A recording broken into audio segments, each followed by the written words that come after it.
Est-ce que François Ruffin ou Olivier Faure, ou même encore, allez, tant qu'à faire, François Hollande, seraient en vérité les Zoran Mamdani français? Et oui, les gens, en tout cas, ils se le revendiquent, et du coup, on va beaucoup se moquer d'eux. Mais avant ça, petite synthèse sur qui est Zoran Mamdani, en fait. Peut-être que certaines personnes qui suivent ce stream, peut-être que certaines personnes qui me suivent donc sur YouTube, vous ne savez pas.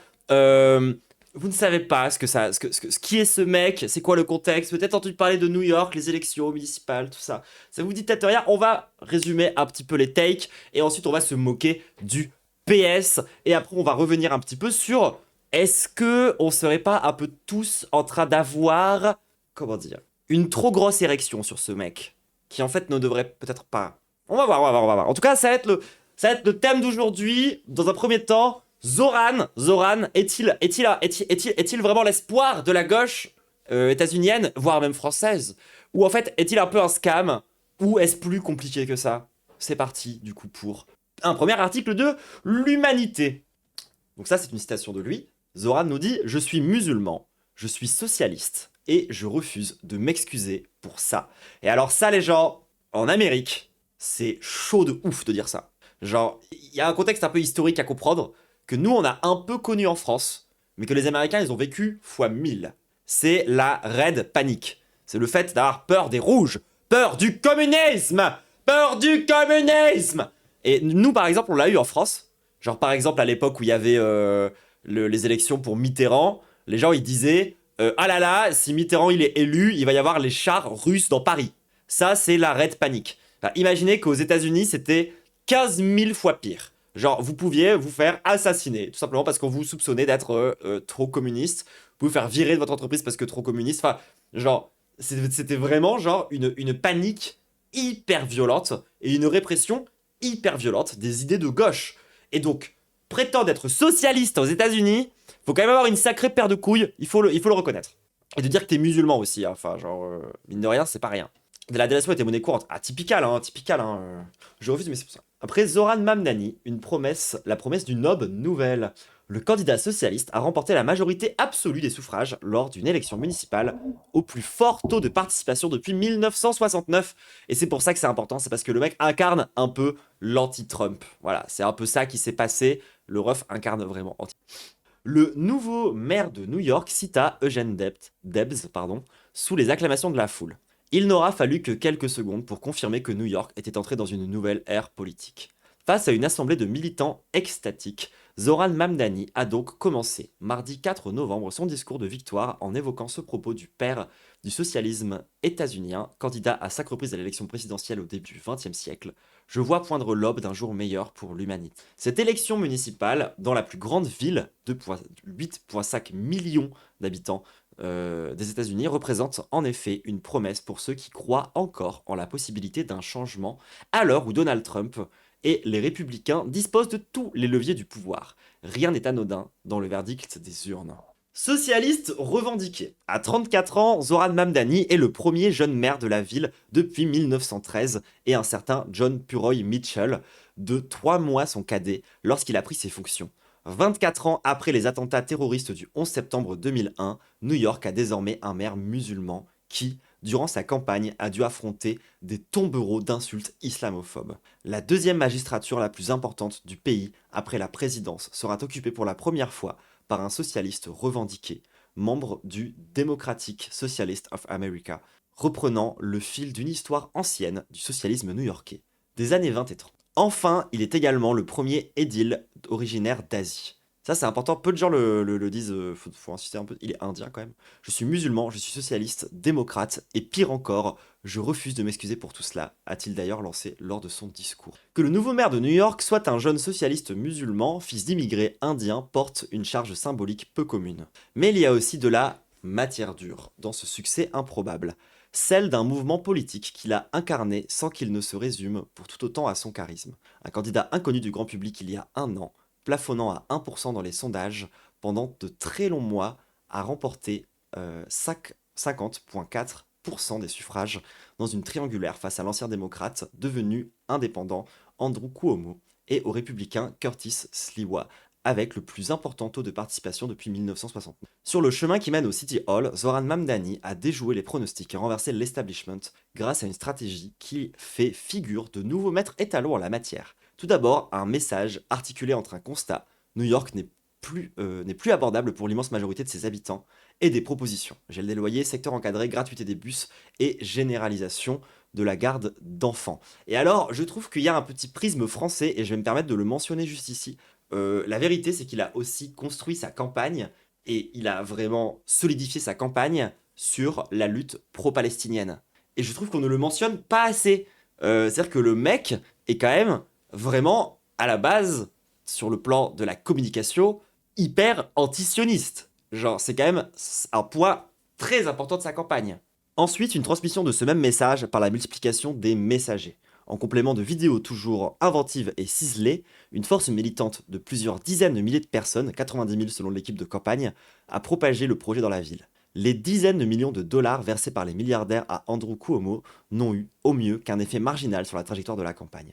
Le peuple organisé bat l'argent organisé, s'amusait presque Zoran Mamdani auprès de Bernie Sanders le soir de leur meeting commun à New York. Alors oui, mais justement, il est revenu sur son angle pro-palestinien, et c'est un peu la grosse critique qu'on va faire aujourd'hui de ce mec. Des percées dans les quartiers les plus populaires du Bronx et du Queens.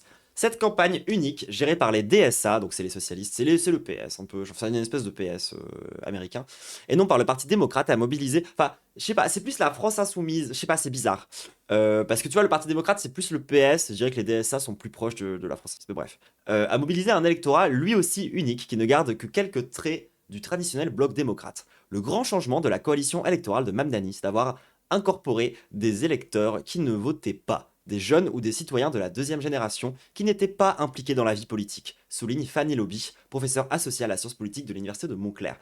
Et alors, bizarre. Moi j'ai quand même le vague sentiment qu'il y a certains gauchistes, ça va quand même faire plus d'1 an qu'on vous casse les couilles tous les jours pour vous dire que ça sert à rien d'essayer de convaincre des fachos, ça sert à rien d'essayer de convaincre des droitards, ce sera des effets marginaux et qu'il faut tenter davantage d'essayer de convaincre les abstentionnistes.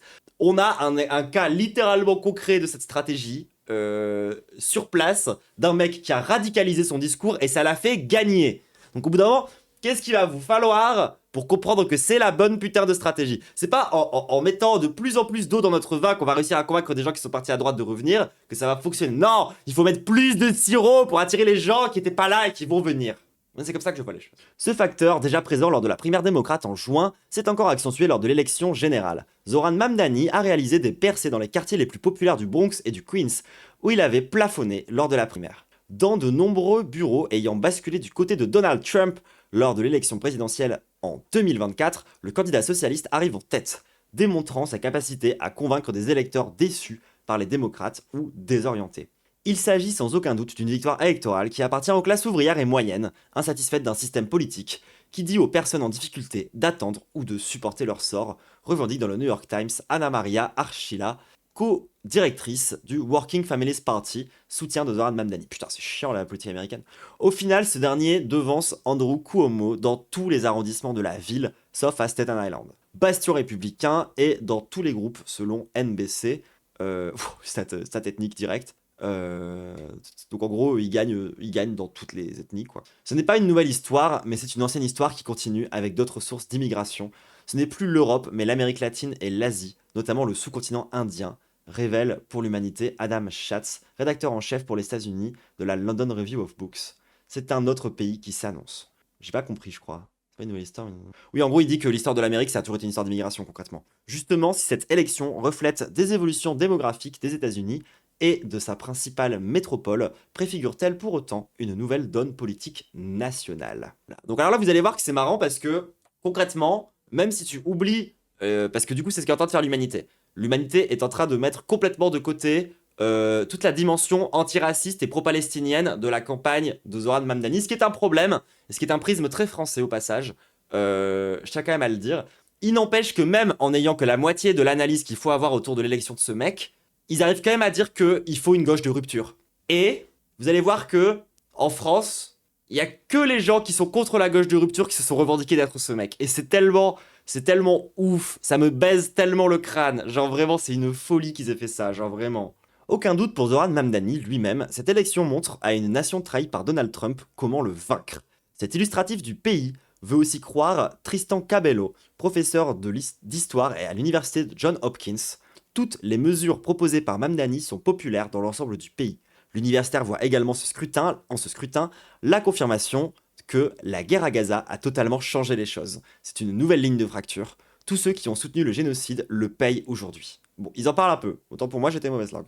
La victoire d'un candidat pro-palestinien qui dénonce le génocide à Gaza, dans une ville où résident 1 million de juifs, reflète aussi le retournement de l'opinion publique sur le sujet. Cette gauche ne change pas la donne pour le parti démocrate et booste les chances des candidats les plus à gauche dans la perspective de la présidentielle, prolonge Fanny Lobby. Le chemin vers la Maison-Blanche en 2028 passe d'abord par le Capitole avant les élections de mi-mandat en novembre 2026. Que sera la stratégie de l'aile gauche incarnée par Bernie Sanders, Alexandria Ocasio-Cortex et Zoran Mamdani, alors que le triomphe de ce dernier fait souffler le vent dans ses voiles? Une frange sans doute majoritaire de la base souhaite présenter des candidats face aux sortants centristes, notamment les leaders démocrates du Congrès, tous deux new-yorkais. Le député Hakeem Jeffrey a soutenu à la dernière minute et sans conviction Zoran Mamdani, tandis que le sénateur Chuck Schumer a refusé de le faire. Le nouveau maire a-t-il les moyens d'ouvrir ouvertement les hostilités alors qu'il aura besoin de Kathy Hochul, la gouverneure de l'État, elle aussi centriste, pour mettre en œuvre une partie de son programme? Oui, alors ça c'est un point important. En gros, lui c'est le maire de l'État, c'est le maire de la ville de New York. Et on va dire que c'est un mec un peu la France insoumise corps, pour faire simple. Par contre, il est dans un état qui lui est dirigé par une meuf du PS. Ce qui limite quand même pas mal ses possibilités d'action. Et puis être maire de base, c'est pas le truc qui te donne le plus de pouvoir politique non plus. Même si c'est important. La gouverneure de l'État, elle aussi centriste, pour mettre en œuvre une partie de son programme et faire face aux assauts de l'administration Trump qui veut voir en lui un communiste cinglé. Communist China! Dans le New York Times, Maurice Katz, son stratège, décrit la campagne depuis la primaire comme l'histoire d'une friction constante entre la volonté d'unir un parti et celle de ne pas perdre son côté populiste. Cette tension se poursuivra dès l'entrée en fonction du nouveau maire qui devra gérer un budget de 116 milliards de dollars, une administration de 330 000 personnes, tout en faisant prospérer l'aube d'un jour meilleur. Cette promesse séculaire revenue dans l'ère du temps. Bon, en tout cas, c'est très encourageant et ça me motive à penser qu'on a raison, tout le monde. Je suis désolé, mais à la fin, ça sera eux contre nous. Ça sera toujours socialisme ou barbarie. Et par barbarie, j'entends le fascisme. Ça va toujours être, à la fin, l'administration de Trump qui est vraiment des énormes nazis mentaux versus des socialistes, ou du moins ce qu'il y a de plus socialiste, ce qu'il y a de plus communiste aux États-Unis.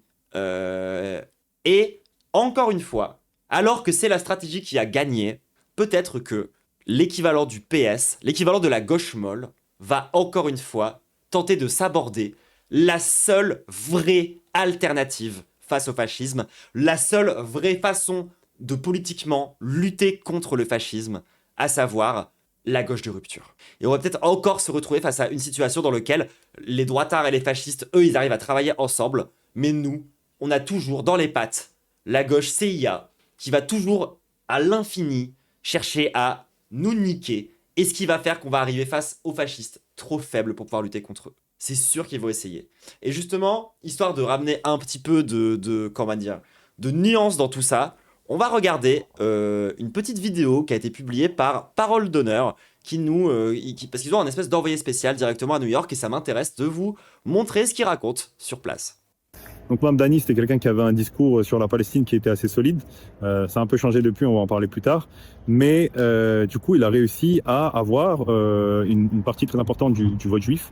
Et ça montre plusieurs choses. Ça montre d'une part en fait que à New York, il y a eu au moins un shift chez les juifs américains qui s'éloigne un peu du projet sioniste, ou en tout cas de ses versions les plus aberrantes, le génocide en cours à Gaza. Mais également, à mon sens, que en fait, Mamdani a adouci un peu son discours sur Gaza, en particulier sur la notion, sur le mot intifada. Il est revenu dessus, il a dit qu'il fallait pas parler d'intifada, il fallait pas parler de globalized intifada, etc. Il a revu aussi un peu sa position par rapport à l'arrestation de Netanyahou. S'il venait à New York, il disait qu'il allait arrêter Netanyahou et il s'en fichait un peu du... La radicalité comment les abstentionnistes, j'aurais pensé que c'était ceux qui avaient les points de vue les plus moyens dilués. Ah non, pas du tout. Non, les abstentionnistes, c'est des gens qui ont besoin de radicalité. Hein. du droit. S'ils votent pas, c'est parce qu'ils ont aucun espoir, justement. Donc il faut leur proposer un peu. Si tu leur proposes juste le status quo, ils vont péter un plomb et ils vont pas aller voter, en fait. C'est tout le problème. Vraiment, les abstentionnistes, c'est des gens qui ne croient plus en la politique. Donc il faut leur faire croire en la politique. Et c'est pas avec, genre, défendre le status quo que tu vas réussir à les convaincre. Et ça, c'est vrai à droite comme à gauche. Qu'il fera arrêter Netanyahou, qui s'en fiche un peu du droit. Là, il est un peu plus sur une ligne où, en fait, il dit je respecterai le droit. Et respecter le droit, dans ce sens-là, en fait, ça veut dire ne pas arrêter Netanyahou. Ouais, ça nous ramène à la première chose qui est un peu importante à Donc je vous ai dit qu'il y a quand même des petites concessions, hein, quand même. préciser vis-à-vis de Mamdani, c'est qu'il y a déjà eu des renoncements. Il n'a pas encore été élu, donc il n'y a pas d'enjeu particulier. Il avait une grosse avance dans les sondages, donc à mon sens, il n'y avait pas besoin de faire ça pour gagner, mais il y a déjà eu des renoncements. Et un de ces renoncements, en fait, c'est la manière dont Mamdani a décidé, comme je viens de l'expliquer, de reculer sur les questions liées à la Palestine. Mais il y en a d'autres. Il y a un gros renoncement sur le définancement de la police et le rapport à la police. Il a reconduit la chef de la police, en fait, qui était déjà en place, Tish, qui est une des Et ça fait vraiment chier, tu vois. architectes de la surveillance, des programmes de surveillance tentaculaires à New York et qui avait participé du coup au programme de surveillance des musulmans après le 11 septembre. C'est aussi l'architecte du Domain Awareness System, donc c'est un système de surveillance qui a été développé à New York avec Microsoft et qui est en fait un assemblage de toutes sortes de technologies de surveillance qui sont centralisées à des endroits et qui peuvent donc permettre de suivre des individus sans avoir la police derrière eux. Donc ouais, voilà. Il a quand même signé le pacte répressif. Hein. Pendant de très longs trajets. Il y a tellement de caméras, etc. à New York. Donc ça, c'est un des gros renoncements. Et puis, il y a aussi des renoncements sur l'anti-impérialisme, tout simplement. On lui avait demandé dans un podcast ce qu'il pensait du président cubain et vénézuélien, donc Maduro et puis Miguel Diaz-Canel. Et il avait dit dans le podcast il avait refusé de les appeler dictateurs, mais il avait fait un communiqué par la suite en disant oui, effectivement, c'est des dictateurs. Donc il y a quand même quelques renoncements qui sont inquiétants. D'une part, il y a le Parti démocrate. Le Parti démocrate va faire en sorte de pousser comme Mamdani reviennent au centre. Ils ont déjà gagné sur certaines choses, comme on en a parlé juste avant. Voilà, vous voyez, le Parti démocrate, c'est vraiment le PS.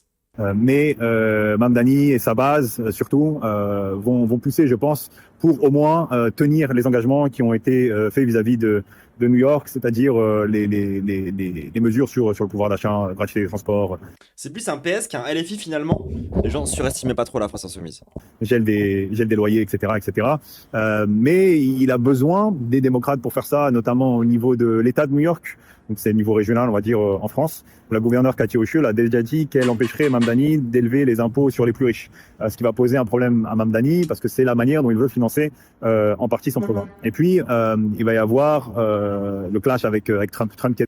Donc voilà, au-delà même de ces renoncements idéologiques, il y a peut-être aussi des blocages institutionnels qui vont l'empêcher peut-être de taxer les plus riches et donc de financer son programme. Ce qui pourrait être un vrai enjeu pour lui, tu vois.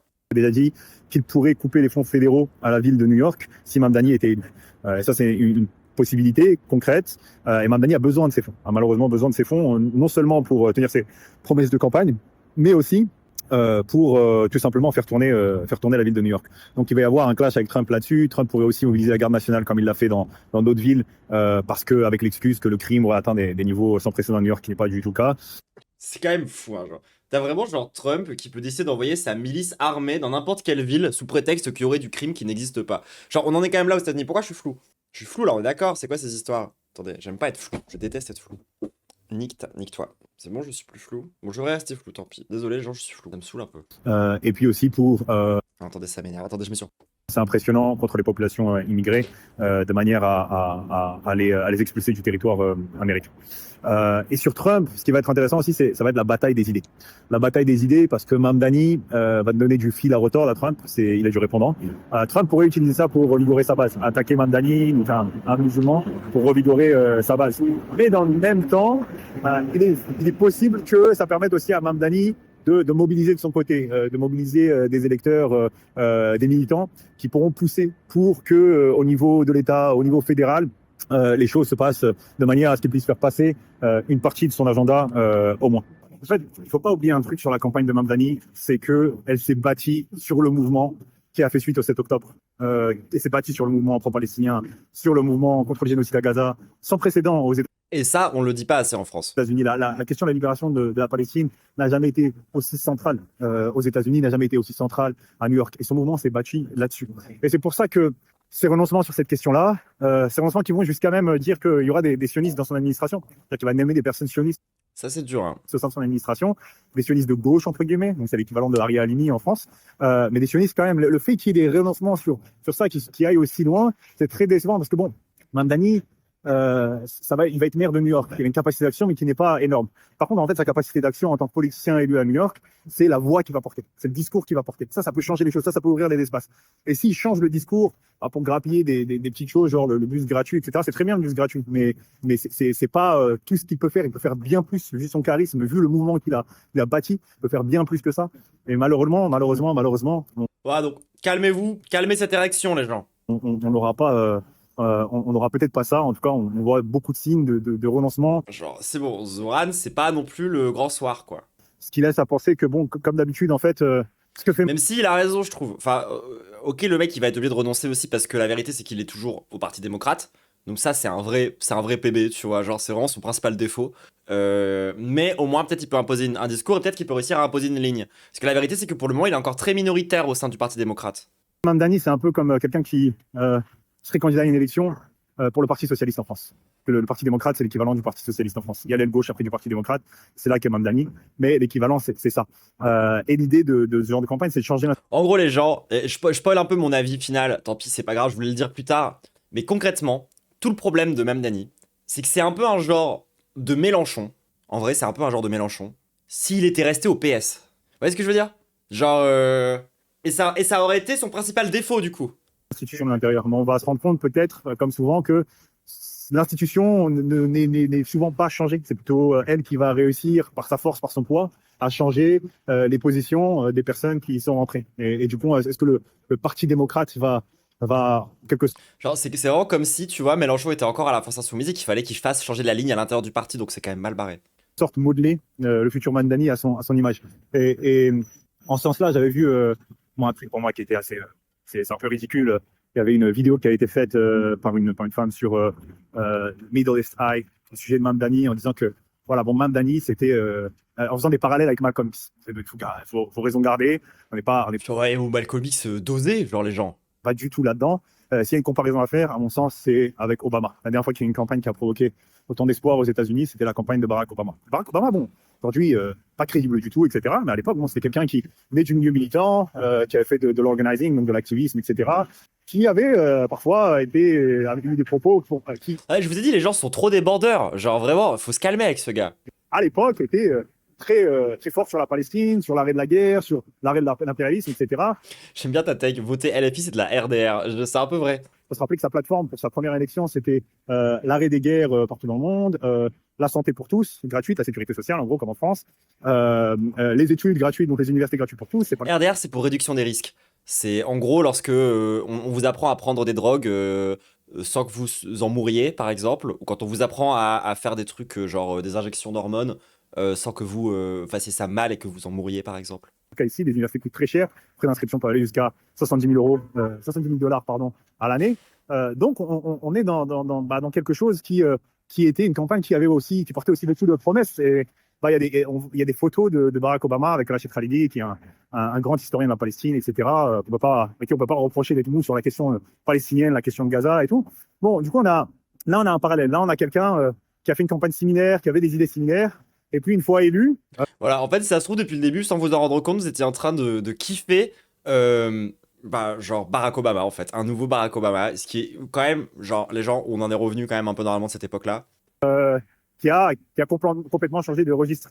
Est-ce que tout ça... À voir, faut voir dans le futur. Mais c'est quand même une potentialité qui existe, quoi. Et qui est peut-être la potentialité principale. Du coup, c'était que de l'opportunisme, ou est-ce que la machine démocrate l'a juste avalé, mâché, modelé à son image, puis recraché? À voir ce que ça veut dire pour Mamdani. Est-ce que Mamdani pourra tenir la ligne à New York? On verra ça sur les prochaines semaines, sur les prochains mois, sur les prochaines années même. Mais il se transforme en Hollande. Franchement, s'il se transformait en Barack Obama, ce serait encore pire, hein. Vraiment, hein. Barack Obama, c'est horrible son truc. Donc voilà, alors ça du coup, c'était pour vous mettre un peu de pondération quand même, parce que je trouve qu'on est un peu tous trop en train de se branler sur ce mec, et il faut quand même être capable de regarder les choses telles qu'elles sont. Oui, c'est une bonne nouvelle, mais il faut regarder, genre, surtout... stratégiquement parlant, pourquoi c'est une bonne nouvelle? C'est une bonne nouvelle parce qu'on a une stratégie électorale qui a fonctionné dans un pays qui est démonté par le fascisme, un pays qui est turbo-autoritaire, dirigé par des espèces de nazis mentaux absolus qui tentent d'envoyer l'armée pour aller chasser les immigrés, genre littéralement c'est ce qui se passe, pour les déporter dans des camps de concentration au Venezuela. Non, pas au Venezuela, c'est où déjà? C'est au Salvador. Bref, genre c'est vraiment un pays horrible qui est déjà passé quasiment dans le fascisme, et pourtant il y a quand même un mec qui a réussi à trouver une strate électorale. Et il faut qu'on le reconnaisse. Nazi mentaux, oui, non, nazi tout court, mais bon, c'est parce qu'on me fait chier quand je traite tout le monde de nazi après. Mais la vérité, tu vois, genre, c'est très bien, ça nous donne beaucoup de gages, notamment sur c'est quoi nos analyses, où nous, on a vraiment cette analyse par rapport aux abstentionnistes. Nous, on a vraiment cette analyse par rapport à la radicalité et par rapport à la gauche de rupture. C'est un truc qu'il faut qu'on porte parce que ça marche. Voilà, ça marche. Je trouve que même Dany, rien que mettre le mot socialiste sur la table, épaule aux USA, c'est ouf. Mais exactement, ça, c'est pour ça que je le dis quand même, il faut reconnaître le ref. C'est parce que vous ne vous rendez pas compte à quel point il est turbo radical. Genre, pour des Américains, genre, en tout cas dans le discours, il est turbo radical. Et ça, c'est important. Parce que ça veut dire que la strate populiste de gauche, elle peut fonctionner même dans un pays aussi droitisé que les États-Unis. Alors imaginez en France où nous on a une vraie histoire du socialisme et où nous on a un vrai héritage idéologique par rapport à ça. Imaginez un peu ce que ça peut donner. Donc c'est pour ça il faut pousser cette ligne-là. Il faut pas que la France insoumise se centrise et aille du côté du PS comme des connards. Non, il faut qu'ils soient radicaux, il faut proposer une vraie rupture parce que sinon les gens n'ont pas envie de voter en fait. Parce que les droitards, eux, ils y croient à la rupture. Eux, ils y croient vraiment. Hein. Pour eux, ça y est, c'est bon, on peut mettre en place le racisme sans problème, c'est bon, ça y est. C'est ça l'extrême droite. Hein. L'extrême droite, c'est une droite de rupture. Hein. Donc au bout d'un moment, si tu n'es pas capable d'avoir les épaules face à eux, rentre chez toi. Et en parlant de gens qui devraient rentrer chez eux, ça va être lunaire, les gens, je vous préviens. Il suffit de regarder son programme. Enfin, sur quoi s'est-il fait élire? Alors, pour ceux qui ne voient pas, comment se Olivier Faure, secrétaire général du Parti Socialiste, c'est un peu le padré du Parti Socialiste de maintenant, quoi. dit-il, il se revendique comme socialiste. Bon, alors, Et c'est un peu le duc des couilles, si vous savez ma métaphore de la couille. socialiste à la mode américaine. C'est pas un soumis. Alors non, toi, tu serais derrière Hillary Clinton, en fait, Olivier Faure. Genre, tu ne serais pas du côté, genre, des socialistes américains. Qu'est-ce que tu racontes? En fait, Ah, par contre, oui, je vous préviens, l'extrait est horrible. On va s'endormir tous ensemble. Mais comme il dit de la grille, ça va nous réveiller. qu'est-ce qu'il a dit? Il a dit, je veux faire le blocage des loyers dans une zone tendue, New York. Ça vous rappelle rien? Bah, C'est sous François Hollande que ça s'est passé. le mec vient de comparer François Hollande et Zoran Mamdani. C'est pas une vanne, il vient de faire ça premier degré. Là, on a Olivier Faure en train de défendre le bilan de François Hollande. C'est une folie. Non, non, ils ont honte de rien. Ils ont honte de rien. C'est une folie. Genre, et puis pareil, attendez, écoutez la suite. J'ai pas le souvenir que on ait classé François Hollande à l'extrême gauche. Bon, quand il dit Les filles non plus, en fait. qu'il veut des services publics qui fonctionnent et qui soient accessibles à tous, les crèches, les transports, etc. Mais regardez en Ah, c'est que ça, la France Insoumise est contre, hein, bien sûr. France, quelles sont les villes, les départements, les régions qui mettent en œuvre la politique que Zoran veut mettre en Alors, si vous vivez sous les socialistes, vous savez que c'est pas si clair. Hein. place à New York. Vous regarderez, vous verrez, ce sont toutes des communes, des départements ou des régions socialistes. Donc, Alors, Olivier Faure, je crois que tu as confondu nationaliser et privatiser. Alors, c'est vrai que ça ressemble un peu d'un point de vue sémantique et tout, tu vois. Mais en fait, il y en a un des deux. Ça veut dire tout donner aux patrons et ensuite les patrons se font des marges de baiser et nous enculent. Et dans l'autre cas, c'est genre nous, on prend aux patrons en fait pour pouvoir avoir un truc de meilleure qualité. Et vous, ce que vous avez fait, c'est la privatisation. D'accord. C'est ça qui s'est passé sous François Hollande, ton daddy. Lui, ce qu'il propose, Zoran, c'est à minima quand même de la nationalisation, tu vois. Vous en êtes à des années-lumière, Olivier. je me sens parfaitement en phase avec ce qu'il fait. Ah ouais? C'est vrai? Bah j'imagine que du coup, le Parti Socialiste a toujours été hyper solide sur la question de la Palestine. Et j'imagine que vous avez vraiment fait votre campagne par rapport à ça. Hein? J'imagine que pour le Parti Socialiste, l'antiracisme, c'est central!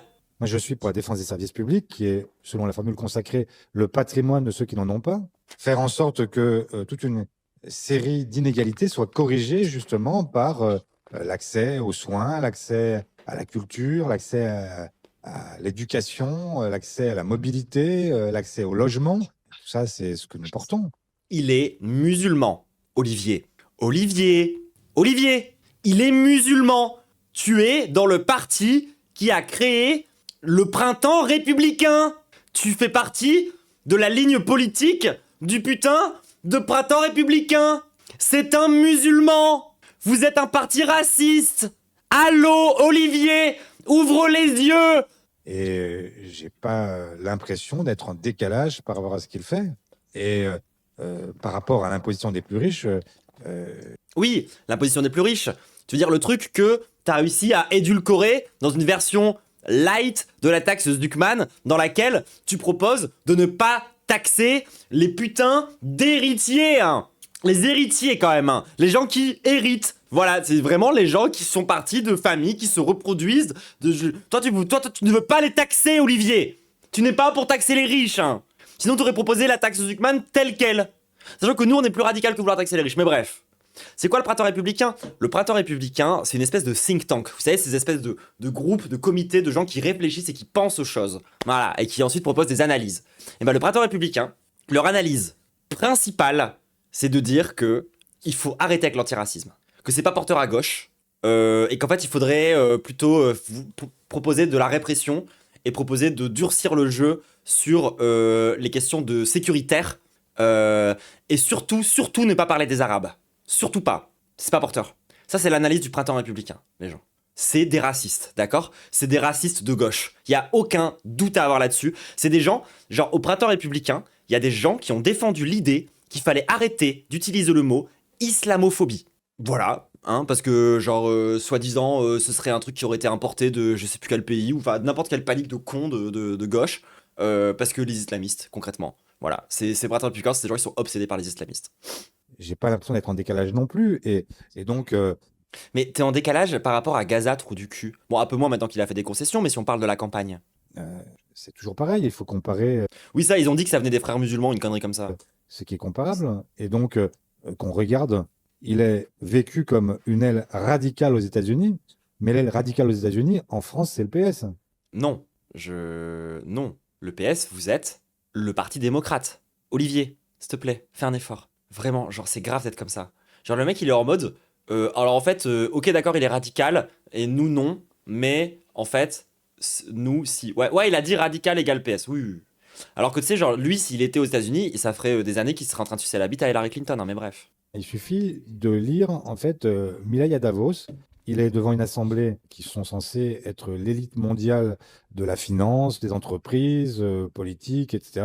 Et il leur dit très tranquillement qu'il faut en finir avec l'État-providence. Voilà. Donc, moi, je me bats pour l'État-providence et je me bats avec Zoran Mamdani pour que, Non, tu te bats pas avec Zoran Mamdani. Zoran Mamdani ne sait pas qui tu es, car tu n'existes pas à ses yeux, et qu'il s'en branle de toi, et qu'il a autre chose à foutre. Et arrête d'essayer de te réapproprier tous les trucs, quoi. Genre, vraiment, en fait, dès qu'il y a un truc un peu de gauche, qui n'est pas directement Mélenchon, Olivier, il est en mode genre, ah non, il me le faut, vite pour le PS, vite, il nous le faut, vite, il faut qu'on s'approprie ce truc-là par pitié. Genre, vraiment, c'est une folie d'être comme ça, tu vois. Genre, stop, surtout quand t'es un espèce de droitard mental. justement l'État-providence puisse voir le jour, y compris dans des endroits où Oui, c'est vrai, merci, un chômeur de plus. Pour être plus précis, le Parti démocrate, c'est une sorte de PS plus la Macronie. Sauf qu'en fait, la Macronie, c'est déjà le PS. Bah oui, les gens, hein. La loi Macron et la loi Travail, qui était déjà la loi Macron 2, into, genre, le quinquennat de François Hollande, littéralement, c'est le PS qui a accouché de Emmanuel Macron, en fait. Donc oui, le PS, c'est le Parti démocrate. Point barre. n'a jamais vu le jour, donc aux États-Unis. Bon, alors du coup, le PS qui se prétend être la gauche de rupture, parce que s'ils étaient aux États-Unis, ce serait la gauche de rupture, c'est vraiment une énorme blague. Genre, vous avez été des pro-génocidaires complètement dingues, le PS, arrêtez d'essayer de vous réapproprier tout et n'importe quoi. Genre, c'est pas possible d'être comme ça, c'est pas possible de faire crari à ce point. Genre, c'est fou d'être des prouveurs à ce niveau-là, genre. Tu sais, littéralement, le mec, il a gagné avec une stratégie de gauche, de rupture et de radicalité. Et là, t'as Olivier Faure, monsieur, je refuse de sortir le gouvernement de Lecornu pour pouvoir négocier avec Macron, qui nous explique qu'en fait, c'est bon, c'est la même personne. Et il va te faire foutre. Genre, ce masque ne te va pas. Tu ne peux pas, tu peux pas prendre ça et le faire tien, c'est plus possible en fait. Genre, c'est une folie d'être comme ça. Une folie d'être comme ça. Surtout que d'autant plus que la vraie analyse, c'est que là où il a un peu raison, là où il a un peu raison, Olivier, c'est qu'effectivement, si on avait la même chose, genre stricto sensu, par rapport aux États-Unis, par rapport à la France, effectivement, Zoran serait au PS. Mais ce serait un mec de la France Insoumise au PS, parce que la France Insoumise ne peut pas exister aux États-Unis. Parce qu'il n'y a que 2 partis, parce que c'est beaucoup trop stupide comme système politique, et que t'es obligé de t'associer à un de ces 2 partis mastodontes si tu veux pouvoir avoir la moindre chance d'exister. Et ça, typiquement, Olivier, c'est le truc que vous avez perdu, et d'accord, vous pouvez plus nous imposer ce genre de truc, c'est finito. Donc maintenant, ça dégage, le MPS, c'est fini. Donc, Olivier, arrête. Tu n'es pas Zoran Mamdani français, ce n'est pas vrai. Tu es vraiment Hillary Clinton. Désolé de le dire. Et alors du coup, alors, je me suis dit, petit poulet pour la fin, quoi. Dernier petit poulet pour la fin. Qui d'autre a essayé de se faire passer pour Zoran? Bravo Zoran Mamdani qui vient de remporter le traître en chef, l'élection dans la ville de New York. Roi des traîtres. Ça amène une bulle d'air. Chef des couilles. Dans l'empire américain trumpiste, tous les Trumpistes se sont mobilisés parce qu'il est né en Ouganda, parce qu'il est musulman, parce qu'il a pris parti contre la guerre menée par Israël à Gaza. Contrairement à toi, et il a aussi un programme antiraciste. Contrairement à toi, parce que quand il y avait des manifestations contre l'islamophobie, tu avais foot François Ruffin. Que retenir de cette victoire? 1. Se débarrasser de toi. Moi, ce que je retiens de cette victoire, François, c'est qu'il faut se débarrasser de mecs comme toi. Tout simplement. C'est vraiment genre, s'il y a bien une leçon à retenir, c'est que il ne faut pas être François Ruffin pour gagner. Genre vraiment, c'est ça, littéralement, s'il y a bien une grande conclusion autour de cette histoire, c'est que ta stratégie de connard de faire des flyers au premier tour des élections législatives, dans laquelle tu mets la gueule à Mélenchon, et dans le second tour de mettre la gueule à François Bayrou sur tes tracts, c'est une grande connerie et ça ne fonctionne pas. S'il y a bien une leçon à retenir de l'élection de Zoran Mamdani, c'est que tu n'as plus ta place sur l'échiquier politique, François. Primaire, il a gagné une primaire et c'est la primaire qui lui a... Son analyse, c'est que du coup il faut une primaire. Genre, lui il voit un mec qui gagne parce qu'il est en rupture avec son propre parti. Il voit un mec qui gagne parce qu'il a un discours ultra radical, et ce qu'il veut faire, c'est une primaire, à savoir le truc qui crée un candidat centriste gaze, qui est incapable d'avoir la moindre radicalité, c'est ça qu'il veut. A permis de renverser l'establishment démocrate, incarné par le procureur général de l'État de New York, qui est...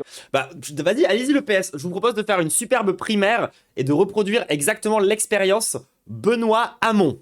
Ah, ça a tellement marché à l'époque, je me souviens. Vraiment, il avait du souci à se faire, hein, Macron. Il a gagné de peu, hein, par rapport à Hamon. Merci la primaire du Parti Socialiste. Hein. En vérité un réactionnaire et qu'il a dégagé.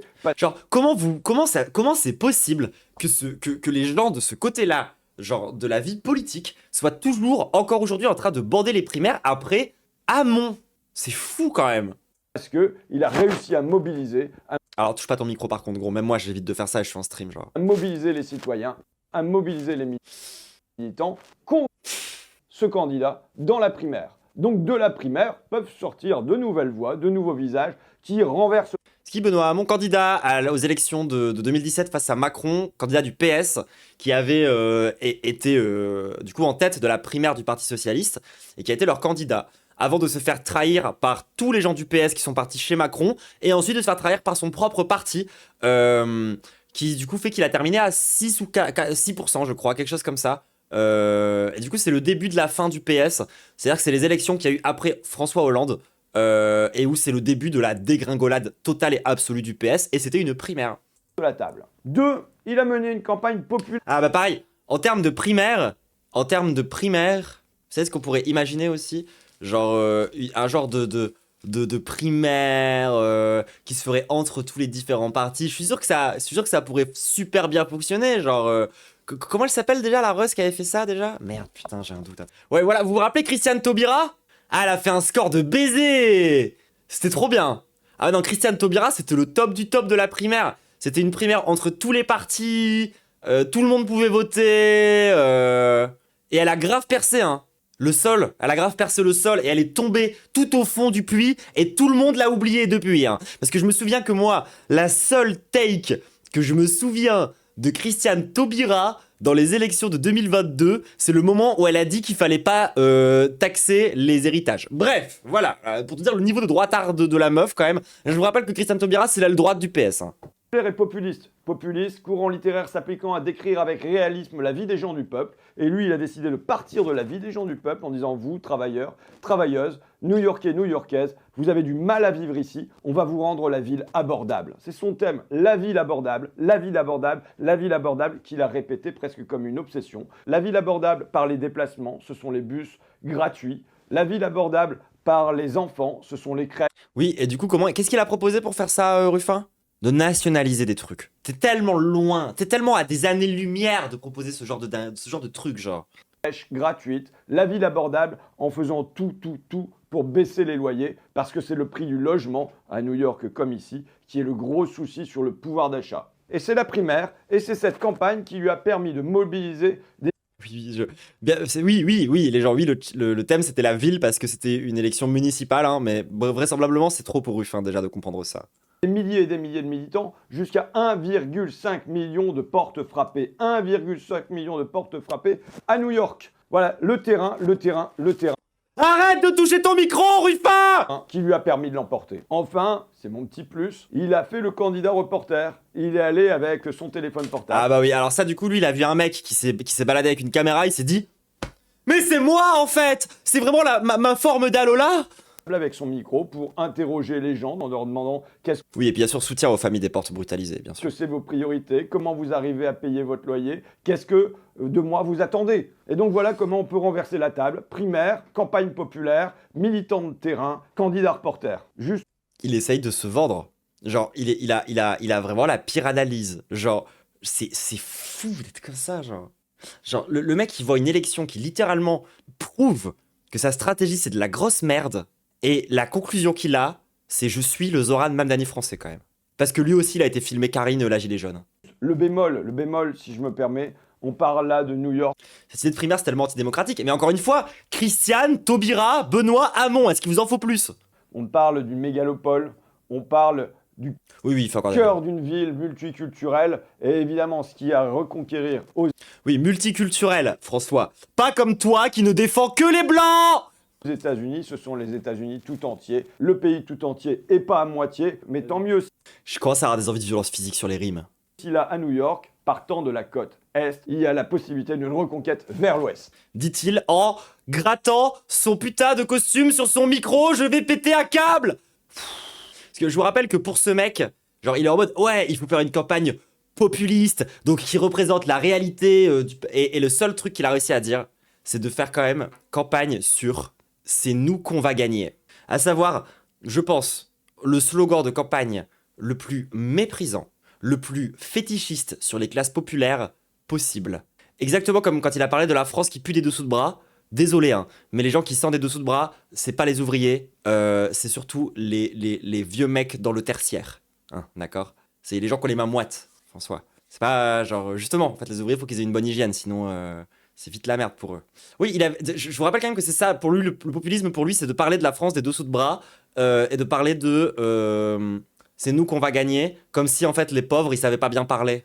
Tu comprends? Parce qu'en fait, tu sais, genre, les pauvres, ils puent, et ils savent pas bien parler. Et du coup, Ruffin, lui, il sait comment communiquer avec eux. En fait, il faut faire des slogans en mode c'est nous qu'on va gagner, et il faut leur dire qu'ils puent. Voilà, c'est sa stratégie. Et du coup, il se pense comme le Zoran Mamdani français, ouais. Alors, du coup, moi, autant, tu vois, je suis en mode, il faut pas trop bander ce mec, enfin, Zoran Mamdani, de la même façon, en fait, que je dis qu'il faut pas trop bander Mélenchon. Il reste beaucoup plus à gauche que ces deux connards qu'on vient de voir là, juste à l'instant. Je suis désolé, hein, mais il faut le dire. Oui, ça, Ruffin, il est en mode, genre, votez pour moi, les crados. Votez pour moi, là, les pauvres qui puent. Il est grave, hein. Il est grave, hein. Vous savez pas bien parler, regardez, c'est nous qu'on va gagner. Regardez-moi, Ruffin, nous gagner. Ça, c'est grave d'être comme ça, genre. Genre, franchement, tu vois, je me dis, heureusement qu'il est pas plus solide que ça sur l'antiracisme. Sinon, il te sortirait de cette dinguerie pour parler des musulmans. Genre, il serait fétichiste bizarre, ce serait trop chelou, genre. Ce serait trop chelou. La métaphore avec la conquête de l'Ouest me choque tellement. Oui, ça, c'est pas faux, hein. La métaphore avec la conquête de l'Ouest, qui, je le rappelle, est quand même un génocide. La France qui pue des bras et qui mange avec les doigts. Ouais, non, mais vraiment, lui, dans cette méta-là, dans sa tête, pour lui, c'est ça, les pauvres. Hein. C'est chaud, genre. Ah, moi, c'est le problème principal que j'ai avec Mélenchon, hein. Genre, le moment où il parle comme un prof et il lit du Victor Hugo et tout, moi, il m'emmerde. Moi, j'aime bien Mélenchon quand il gueule, hein. quand il crie. Oui, même Mélenchon va nous décevoir comme s'il était élu, je suis d'accord. C'est pour ça que pour moi, Mélenchon et Zoran sont beaucoup plus proches, voire Mamdani est même presque parfois plus à gauche. Mais ça veut dire concrètement que enfin, je veux dire, moi, Mélenchon, face à l'exercice du pouvoir concret, tu vois, on sait pas ce que ça va donner en vrai. Genre, on sait pas ce que ça va donner. Imagine, il dit on va conquérir la France comme on a conquis l'Algérie. En vrai, la conquête de l'Ouest, c'est presque ça. Hein. Bref, voilà, écoutez, c'était un peu de rage bait sur François Ruffin et sur ce trou de cul de Olivier Faure, qui sont vraisemblablement amoureux d'une personne qui doit probablement les mépriser et qui, s'il était en France, les mépriserait à tous les niveaux. Mais c'est leur kiff, écoutez, enfin voilà, c'est leur, ils ont décidé que c'était leur nouveau modèle, quoi. Mais par contre, ils ont pas, c'est pire que ça en fait. Genre, ils ont vu une élection qui a utilisé une stratégie qui était vraiment littéralement différente de la leur. Et au lieu de se dire, faut qu'on change de strat, ils ont dit, il a fait comme nous. Bah non du coup. Vous étiez nul à chier sur la Palestine. Ruffin, t'étais nul à chier sur la Palestine. Olivier Faure, t'étais nul à chier sur la Palestine. Vous êtes nul à chier encore aujourd'hui. Vous arrêtez pas de faire passer la France Insoumise pour des antisémites parce qu'ils soutiennent Gaza. À quel jour de la semaine vous pensez, genre, avoir le moindre atome crochu avec ce gars? Genre, c'est fou d'être comme ça. C'est fou d'être comme ça. Mais là, c'est là que vous voyez aussi que la vision de la politique des mecs comme Ruffin et des gens comme les gens du PS, c'est pas d'avoir des idées, c'est pas d'avoir des vraies stratégies. Eux, ils pensent tout en termes d'alliance. Ils voient tout, toujours tout, en termes de... En fait, il faut se rapprocher de ce qui fonctionne, nanani, nanana, nanana. C'est les vrais hypocrites originales de la politique, tu vois. Genre, eux, ils sont vraiment pas du tout sur un truc d'avancer des idées radicales et tout. Ils veulent vraiment se faire élire. Et du coup, ils cherchent toujours à avoir une espèce d'esthétique de gauche, tout en étant fondamentalement des centristes mous. Donc au bout d'un moment, ça dégage, hein. Donc Ruffin, retourne au fond de ton puits te faire oublier par pitié, la jeunesse ne croit plus en toi, et les vieux non plus, enfin plus personne en fait, genre Ruffin casse-toi genre. Retourne faire des tracts avec la tête de François Bayrou dessus, s'il te plaît. Quant à Olivier Faure, bah pareil, j'aimerais bien que ton parti crève, globalement. Parce que le gros problème de Zoran Mamdani justement, en fait, aux États-Unis, c'est qu'il fait partie d'un genre de parti socialiste. S'il n'était pas dans un genre de parti socialiste, peut-être qu'aujourd'hui, il arrêterait de commencer à décevoir tout le monde. Parce que c'est ça que vous incarnez en fait, le Parti Socialiste, la déception. Donc voilà, moi c'est sur ces paroles-là, je pense que je vais finir. Nique eux, force à Zoran en vrai, genre, et j'espère qu'il va réussir à radicaliser son parti. Sinon il est dans la merde, et il va décevoir tout le monde. Fin de capsule, YouTube, n'hésite surtout pas à me lâcher ton meilleur pouce bleu, ton meilleur commentaire, ton meilleur boost. Apparemment il y a un système de boost maintenant, il faut que j'encourage les gens à mettre des boosts, mettre des boosts. Boost, c'est bon, je l'ai dit, boost, c'est bon. N'hésite pas à me lâcher du fric sur Tipeee si t'en as aussi, ce serait cool. Allez, kiss YouTube et à demain.